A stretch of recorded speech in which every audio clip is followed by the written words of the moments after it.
안녕하십니까. 오늘 대영제국 장로교회사는 지난 시간에 이어서 찰스 1세 시대의 잉글랜드의 장로교회 역사, 즉 종교개혁 역사를 살핍니다.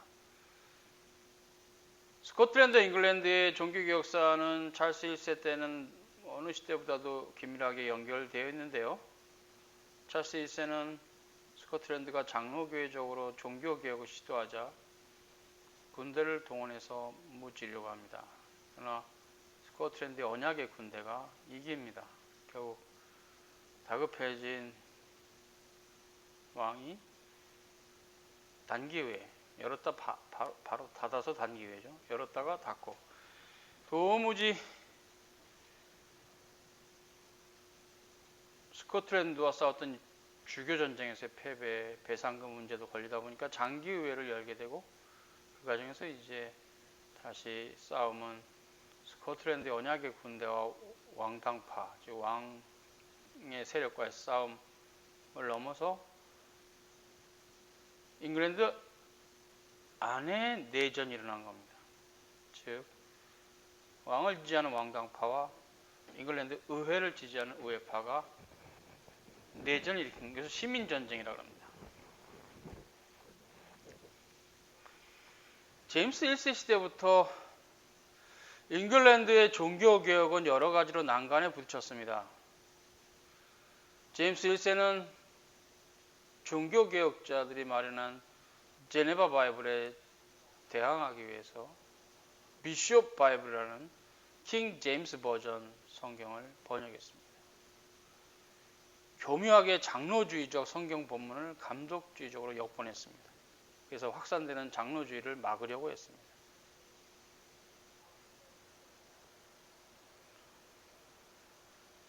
이제 제임스 1세뿐만 아니라 그의 아들 찰스 1세가 왕이 됐을 때는 더 심각한 종교개혁자들과의 다툼이 있게 됩니다. 부친의 뒤를 이어 잉글랜드와 스코틀랜드 왕이 된 찰스 1세는 제임스 1세보다 더 융통성이 없었던 군주였습니다. 그럴 뿐만 아니라 그의 선친 제임스 1세의 뜻대로 더욱 철저한 감독교회를 지향합니다. 그리고 이러한 찰스 1세의 더욱 강력한 감독교회로의 열망은 그 자신에게 심각한 결과를 낳게 됩니다. 그의 나이 25살에 아버지 제임스 1세의 서거와 함께 왕위를 물려받습니다.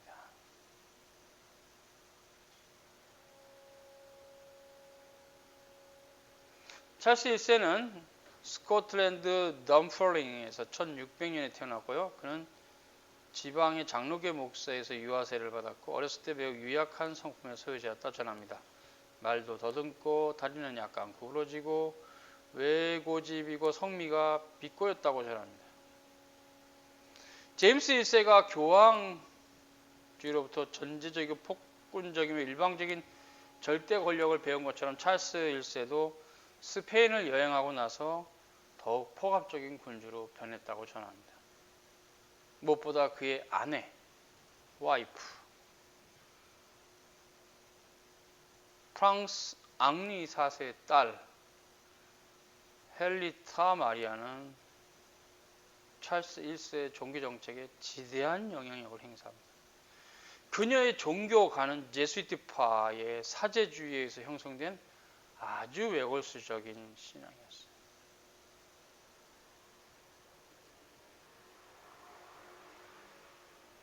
또 다른 한편 찰스 1세의 종교정책에 영향을 끼치고 굉장히 해학적으로 이끌었던 인물이 라우드입니다.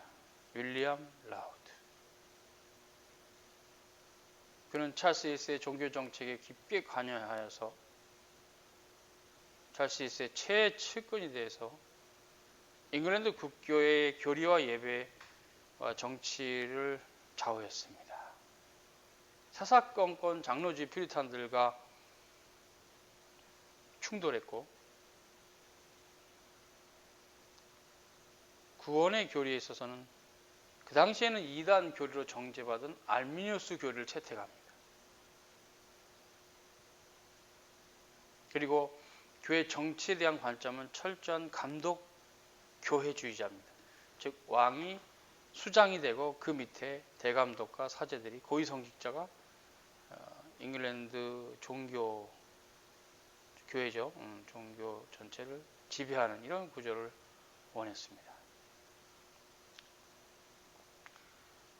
1628년에 의회가 개회되었을 때 의회는 기존의 로마 카톨릭적인 교회법을 폐지하고 새로운 교회법을 만들자고 했습니다. 찰스 1세는 이에 반대하고 더욱 강력한 폭군적인 법을 세웠습니다.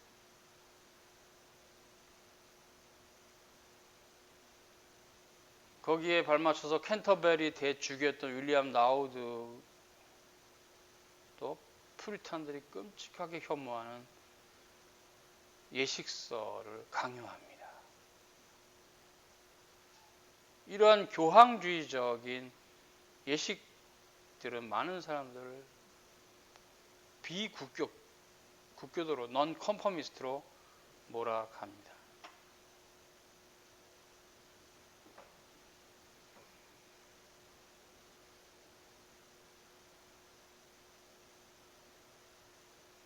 이렇게 찰스 1세의 계속적인 망해가는 일들이죠. 망해가는 일들을 하는 그 시점에 이제 찰스 1세와 스코틀랜드 언약 군대가 충돌할 만한 사건이 생깁니다. 1638년 스코틀랜드 의회는 국민 언약을 통과시키고 모든 스코틀랜드 성직자들과 시민들의 국민 언약의 서명을 명령합니다. 1938년에 바로 이 국민 언약을 체결한 놀라운 역사, 왕에 대한 끝없는 믿음을 따라서 하는 저항이었죠. 국민 언약은 감독교회를 지향하고 장로교회를 추구했어요. 이러한 것들은 왕에 대한 반역이었고 왕은 놓치지 않고 언약 군대를 치려고 합니다. 1639년 찰스 1세는 군대를 이끌고 에딘버러를 공격합니다. 그러나 왕의 군대는 군비도 부족했고 그래서 행군이 늦었고 싸울 명분도 별로 없었어요. 그러나 스코틀랜드 언약자들의 사기는 매우 높았어요. 절박하기도 했고 왕에게 지면 장로교회를 우리가 포기했다. 또 잉글랜드 장로지 필탄들에게 심리적 지원도 받았습니다. 이 싸움은 스코틀랜드가 이겨요. 그래서 이 배상의 문제가 걸리게 되고 그 배상의 문제와 관련해서 또 결국 시민전쟁으로 치닫죠. 1640년 8월 초순에 언약 군대는 각 60개 소총으로 훈련된 군인들을 가진 2만 명의 강력한 군대가 잉글랜드에 적경지에 진치게 됩니다. 그래서 싸움이 있게 되고 1640년 8월 20일 레이슬 장군은 리버 트웨드를 가로질러 콜드스트림에 이르고 다시 잉글랜드 안으로 진격합니다.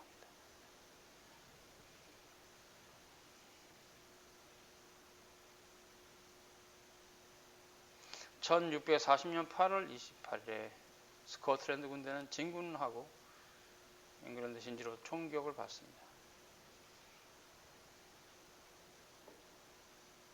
그러나 이 싸움에서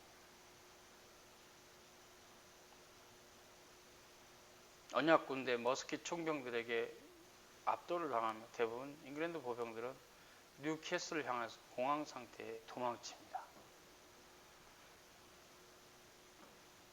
결국 콜로넬 몽크가 가까스로 그의 연대를 제지시키죠.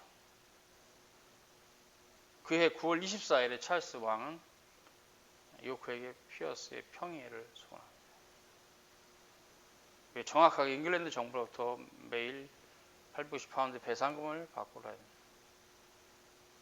이런 배상금의 문제가 감당이 안 되니까 찰스 1세는 장기 의회를 연구합니다. 스코틀랜드 언약군대는 반란군으로서 찰스 1세에 대한 탄핵을 요구했지만 언약군대 대표자들은 런던의 장로주의 퓨리탄들에서 환영을 받았습니다. 스코틀랜드 장로교회 총회는 스코틀랜드 교회로부터 감독교회 제도를 추방한다 이렇게 선언합니다. 이제 시민전쟁이 나옵니다. 장기의회가 열리니까 의회가 평소에 불만들이 있었고 그것을 이제 쏟아내기 시작하고 왕은 감당이 안 되니까 두 부류가 더더욱 감정의 골이 깊어지면서 전쟁으로까지 전투로까지 이어집니다. 이 장기의회를 열었던 건데요. 그 결과는 왕의 몰락으로 이어졌습니다. 1641년 스타챔버와 고등 판무관과 다른 여러 왕의 친위 기관들이 폐지되었고 찰스 1세가 의회를 폐지한 12년 동안 장했던 개인적 규칙도 폐지시켰고 적법성이 의심스러운 재정에 대한 법령도 폐지시켰습니다. 선박세, 강제적인 대부 등 1641년 1월 장기의회는 트리니얼 법령을 선포합니다. 그리고 1641년 10월에 아일랜드에 반란이 일어납니다. 이 아일랜드 반란은 상당히 심각한 문제인데요. 잉글랜드가 이렇게 있고 이렇게 있고 여기 런던이 있죠. 런던. 그러면 이 정도 이렇게 해서 이제 스코틀랜드, 잉글랜드 이렇게 나눠지죠.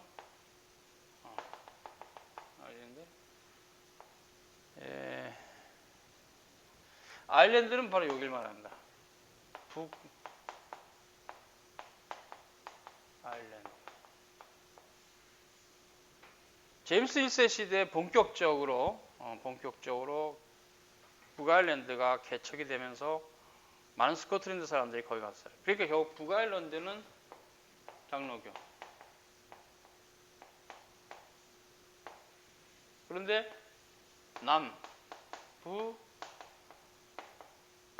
아일랜드는 카톨릭, 로마 카톨릭이었어요.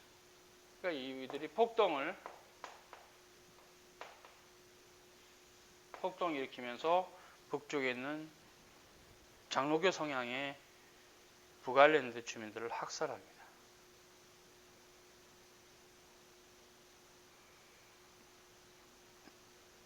이 싸움은 아마 아일랜드가 세력이 전체가 작기 때문에 이길 수가 없죠. 그래서 일단락이 됩니다.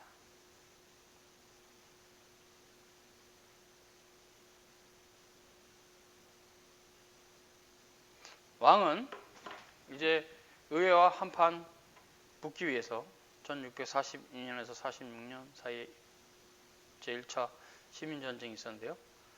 자신의 어떤 세력을 형성했던 지역으로 떠납니다. 런던에는 의회가 있고 왕은 떠나서 자신이 세력을 모을 수 있는 곳에서부터 사람 모으고 군비를 확장해서 이제 싸우려고 하게 되는 거죠.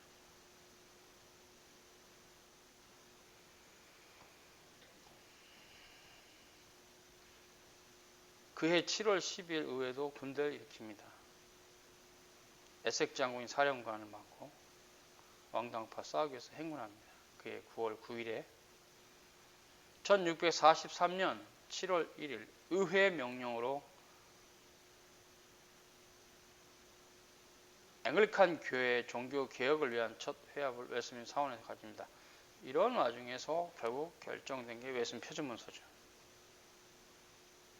1643년 9월 25일 스코틀랜드 언약자들은 잉글랜드 의회와 엄숙 동맹과 그 언약 솔럼 리그 앤 커버넌트를 체결합니다. 서로 돕기로.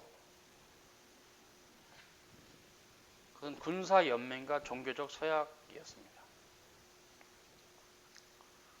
1644년 1월 19일 스코틀랜드 언약 군대가 잉글랜드를 침공합니다.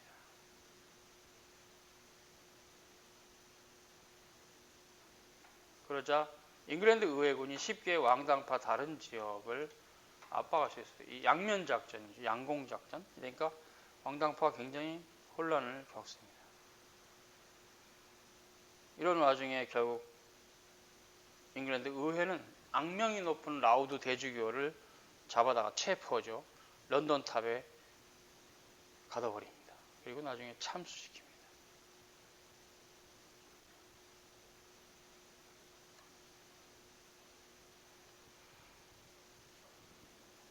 이러한 역사가 지나고 2차 시민전쟁이 일어납니다.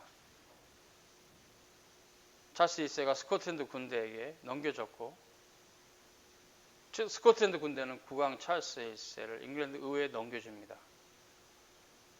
그해 1647년 그해 2월 16일에 의회 의원들은 왕을 수행하고 하고자 홀론비 하우스로 갑니다. 4월 28일에 군대를 대표하는 아기타토스가 의회 불만을 쏟아냅니다. 어쨌든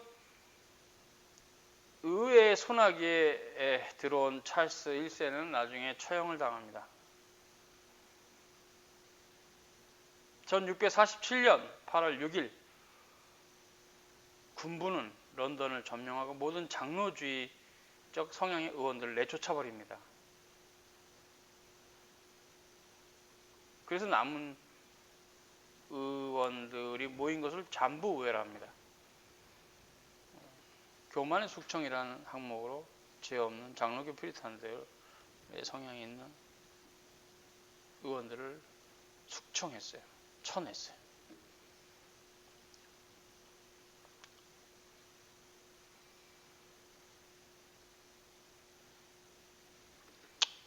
(1647년 11월 11일) 찰스 1세는 햄프턴 법정을 탈출해서 화이트의 섬으로 갑니다.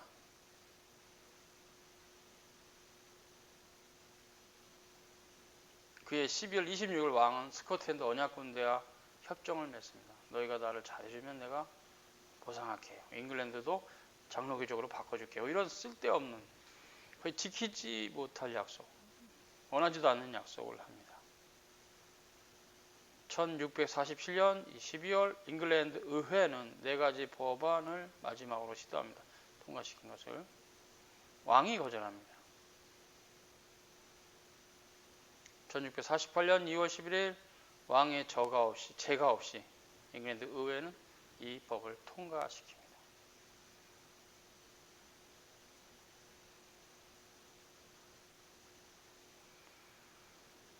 (1648년 12월 6일) 보병 콜론의 프라이드 연대와 콜론의 리치 기병대가 웨스트민스터 사원과 궁궐을 포위합니다. 의원들에게 각자 자기 집으로 돌아가라 이렇게 명령합니다.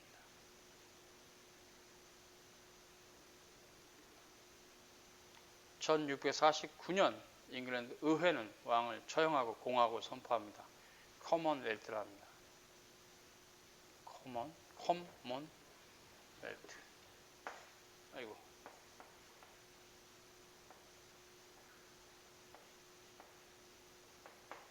이게 이제 공화국인데요.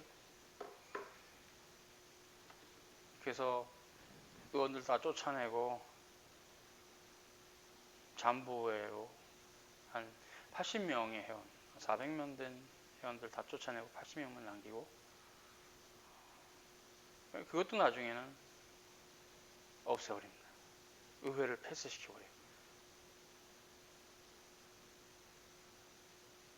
그래서 1653년에 잠부의회가 해산됩니다. 그리고 크로멜은 죽을 때까지 장기 독재를 하다가 나이가 들어서 죽어요. 제3차 시민전쟁입니다. 1647년에서 51년 동안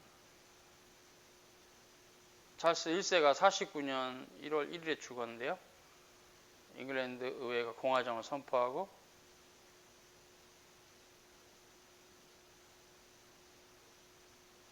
그때 잉글랜드와 스코틀랜드 왕 찰스 1세 아들 찰스 2세는 자신은 스코틀랜드 왕이다 이것을 선포하고, 잉글랜드 왕도 원래 우리 아버지가 거기 왕이었기 때문에 되찾을 것이다 하고 전쟁을 일으켜요. 이것이 제3차 식민전쟁입니다. 이 전쟁에서 올리버 크롬웰, 전쟁에 있어서는 탁월한 재능을 가지고 있었던 올리버 크롬웰이 다 끝장을 내버립니다. 스코틀랜드 언약군대 다 파괴시키고 막강하게 자신의 권력으로 이제 죽을 때까지 있습니다. 여기까지가 스코틀랜드, 잉글랜드, 찰스 1세 시대의 역사고, 이 책의 마지막 부분입니다. 이제 남은 것은 이제 얼스터 장로교 역사만 남았고, 그 외에는 여기까지 역사를 기록을 했습니다. 왜냐하면 이 이후에는 대충 역사의 흐름은 올리버 크롬웰이 나이 들어서 죽고, 그 아들이 호국경, 그 대장의 그 이름이 왕이 아니고 호국경이라고 해서 호국경.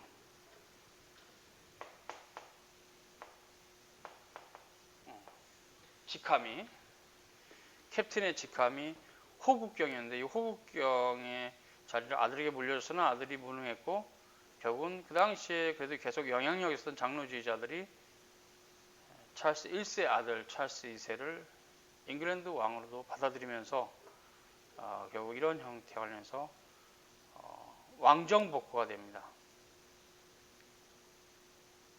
왕정복고가 되는데, 결국 그럼에도 불구하고 그 왕정복고된 찰스 2세, 즉 권력을 잡은 찰스 2세가 뭐 예상을 할 수도 있었을 상황인데, 실은 바로 돌변해서 장로주의자들도 제끼고 감독교로 복귀합니다. 그래서 왕정복고 이후에 한 20몇 년 동안 명예혁명이 일어날 때까지 잉글랜드는 완전히 갈라치게 됩니다. 왕정복고 이후에 국교회를 신봉하는 컨포미스트와 그 반대파 모두 넌컨포미스트, 이건 회중교회, 장로교회 뭐 상관없어요. 케이커 뭐 상관없어요. 모두 다 국교회를 반대하는 모두를 묶어서 넌컨포미스트로 해가지고 엄청난 핍박을 가합니다. 그때 장로교 퓨리탄들이 많이 돌아가시고, 또 나이 들어서 돌아가시고, 사무엘 러더포드도 소환장이 왔는데 중풍이 걸려서 돌아가시고, 그런 와중으로 찰스 2세와 제임스 2세 이 두 왕이 명예혁명 때까지 잉글랜드의 종교를 완전히 망가뜨립니다. 그리고 명예혁명이 왔을 때는 이제 왕은 군림 하나 통치하지 않는다. 그래서 왕권이 굉장히 제한이 되고 의회 수상이 권력을 행사하는 형태로 지금의 민주주의, 의회 민주주의, 내각 책임제에 시발이 되는 그런 형태가 됩니다. 오늘은 여기까지. 다음 시간에 얼스터 장로교회 역사를 살피면 대영제국 장로교회 사는 마칩니다. 수고하셨습니다.